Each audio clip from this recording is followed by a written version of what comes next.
Telangana PCC के सदर रेवंत रेड्डी ने कहा कि आने वाले असेंबली इंतखाबात में पार्टी उम्मीदवारों के इंतखाब और टिकटों की तकसीम का कतई फैसला कांग्रेस सेंट्रल इलेक्शन कमेटी की जानिब से होता है। उन्होंने आज सीएलपी लीडर भट्टी विक्रमार्का, कांग्रेस के दीगर कायदीन मधु याचकी गौड़, अंजन कुमार यादव और दूसरों के साथ इंतखाबात में पार्टी टिकट के ख्वाहिशमंद कायदीन के लिए दरखास्त फॉर्म जारी किए, जिसे पूर्ण करते हुए ख्वाहिशमंद कायदीन टिकट की दावेदारी कर सकते हैं। इस मौके पर रेवंत रेड्डी ने कहा कि तेलंगाना कांग्रेस कमेटी की जानिब से उम्मीदवारों का इंतखाब नहीं होता। अगर कोई कायद अपने आप को पार्टी उम्मीदवार के तौर पर ऐलान करता है तो वो उसकी खुशफहमी होगी।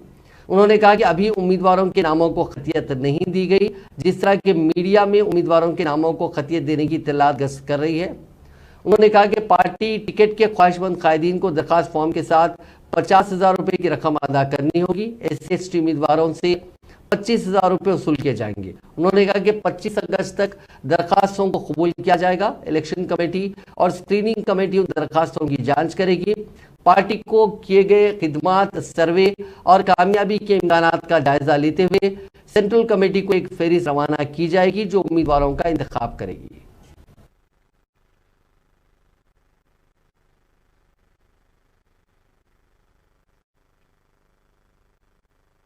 मैं अभी भी साफ साफ कहना चाहता हूं, हर डिपार्टमेंट में।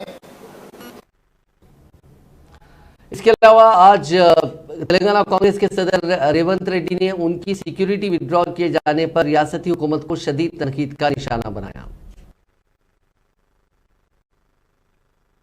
मैं अभी भी साफ साफ कहना चाहता हूं, हर डिपार्टमेंट में सब लोग खराब नहीं रहते। थोड़े खराब लोग रहकर डिपार्टमेंट का नाम खराब करने में लग जाते। आज भी मैं यकीन से जिम्मेदारी से कह रहा हूँ, कुछ पुलिस लोग केसीआर के रिश्तेदार खासकर प्रभाकर राव, राधा कृष्ण राव, नरसिंह राव, भुजंग राव, रमना राव, ऐसे कुछ लोग उनके रिश्तेदार प्राइवेट आर्मी बनकर TRS को जिताने के लिए काम कर रहे हैं।